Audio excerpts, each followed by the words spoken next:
આપણે તો બાળક જન્મ્યું નથી કે તુરત જ એની સામે કેમેરો માંડી દઈએ છીએ અને ફ્લેશ પાડીને એમના ફોટોગ્રાફ સોશિયલ મીડિયા ઉપર ચાલતા કરીએ છીએ. આ સારી વાત નથી.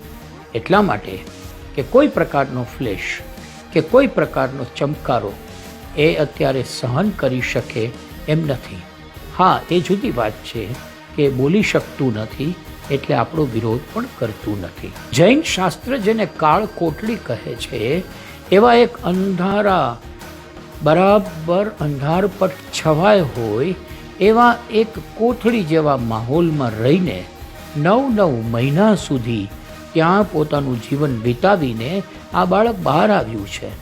એ બાળ આવતા વેત એની સામે મોટી મોટી લાઇટો મૂકવામાં આવે તો એ નેચરલી પોતે આશ્ચર્યચકિત થાય એમ બને જ ને. કોઈ સમજે કે ન સમજે, મમ્મી પપ્પા તરીકે તમારે બંને તો કાળજી લેવી પડશે કે આ નવજાત શિશુ ઉપર ઓછામાં ઓછો કૃત્રિમ પ્રકાશ પડે.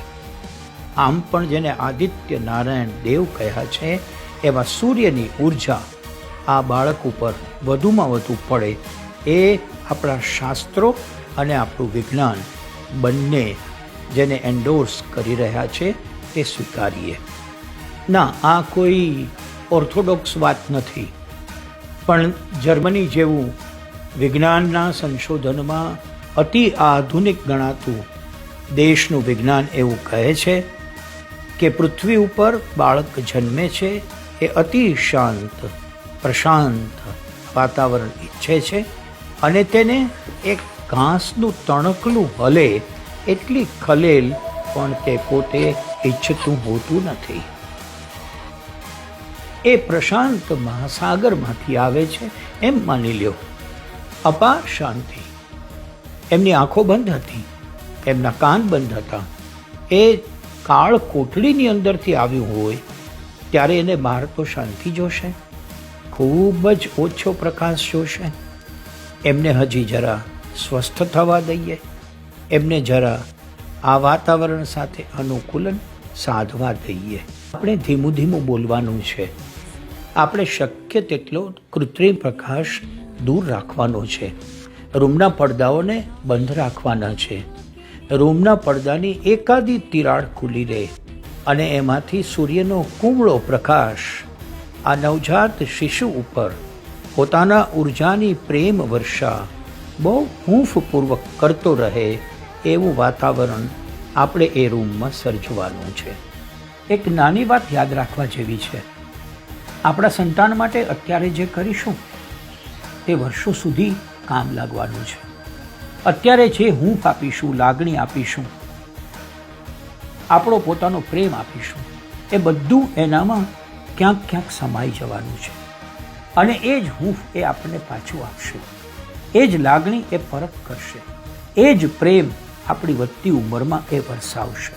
ડેવલપમેન્ટલ સાયકોલોજીના નિષ્ણાતો એવું કહે છે કે સંતાનના શરૂઆતના વર્ષો જો મા બાપ સાચવી લે છે, એટલે કે એ બાળકને બરાબર ઉછેરવામાં પોતાનું બધું જ સર્વસ્વ લૂંટાવી દે છે, તો એ બાળકમાં રૂઢ થયેલી માતા પિતા પ્રત્યેની લાગણી માતા પિતાના વૃદ્ધત્વને બરાબર સાચવી લેવામાં એ બાળક વાપરે છે, અવશ્ય વાપરે છે.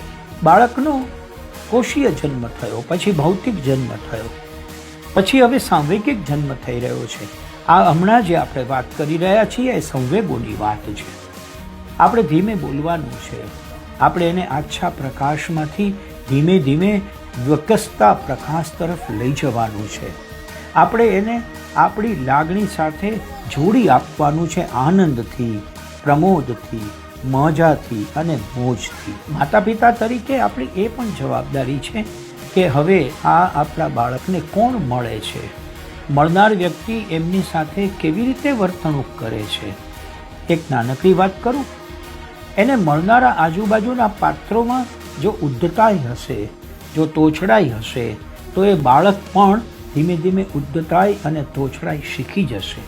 તમે નહીં શીખવી હોય તો પણ એ યાદ રાખજો, બાળકના ખૂબ નજીકના સંસર્ગમાં રહેલા કોઈ પણ પાત્રની અસર એ બાળક ઉપર થવાની છે. એ કુટુંબી હોય કે ન હોય, એ નજીકના સગા હોય કે દૂરના સગા હોય, યાદ એ રાખવા જેવું છે કે સમગ્ર માહોલ આપણા સંતાનની આજુબાજુનો એકદમ પ્રોએક્ટિવ રહેવો જોઈએ, એકદમ હકારાત્મક રહેવો જોઈએ, પ્રવૃત્તિમય રહેવો જોઈએ અને સ્મિત ભર્યો હોવો જોઈએ. હા, એ નક્કી છે કે આપણે એને કન્ડિશન્ડ નથી કરવું. આપણે જે પરિસ્થિતિ આપીએ તેનો જે સામનો કરે એવું નથી કરવું. સહજતાથી, સુંદર રીતે એમને જે વસ્તુ પ્રાપ્ત થાય તે પ્રાપ્ત થવા દેવી છે. આપણે દૂર રહીને એના ઓબ્ઝર્વર બનવાનું છે, દૃષ્ટા બનવાનું છે અને ક્યાંક કશું ખોરવાતું લાગે તો વચ્ચે આપણે પોતે નિર્ણાયક ભૂમિકા ભજવવાની છે. તમે બંને નોકરી કરો છો? જો હા, તો તમારી જવાબદારી વધે છે. બંનેની વાત એટલા માટે કરું છું કે આપણે ત્યાં પિતા તો નોકરી કરતો હોય છે, પણ માતા પણ જો નોકરી કરતી હોય તો બાળકના ઉછેરમાં એક વિશિષ્ટ ધ્યાન કેન્દ્રિત કરવાની આવશ્યકતા રહે છે. બહુ જ કાળજી તમારી બંને વચ્ચેની સમજથી તમારે ડેવલપ કરવી પડશે. એની વાત કરતા રહીએ. બાળ ઉછેર એ માત્ર માતાનો વિષય નથી, પિતાનો વિષય પણ છે, એવું આપણે અગાઉ જાણી ગયા છીએ. પણ યાદ એ રાખવાનું છે કે માં અત્યારે બાળકને વધુ નજીક રહીને ઉછેરે તે આવશ્યક છે. પિતા છે એ હેલ્પિંગ હેન્ડમાં રહે તે આવશ્યક છે. હા, બાળક થોડુંક ચાલતું થશે, દોડતું થશે, ત્યારે માં ધીમે ધીમે દૃશ્યથી બહાર નીકળશે અને પિતા એ દૃશ્યમાં દાખલ થશે એવું બનવાનું છે. મમ્મી જોબ ઉપર જાય છે ત્યારે બાળકનું શું કરીશું? એમને કોની પાસે રાખીશું? કારણ કે 2, 3, 4, 5, 6 મહિનાનું થાય ત્યાં સુધી બાળકને એકલું મૂકી દેવું તો પરેશાની નોતરી દેશે.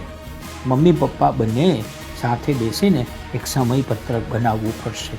સમયપત્રકમાં બંનેના સમયને શેર કરવો પડશે અને બંને ન હોય ત્યારે કોઈ કેર કરનાર પીઢ વ્યક્તિની હાજરી નોંધવી પડશે. નિશ્ચિત કરી લઈએ કે મમ્મી જોબ ઉપર જશે એ સિવાયના બધા જ કલાક એ આ બાળક માટે સમર્પિત કરશે.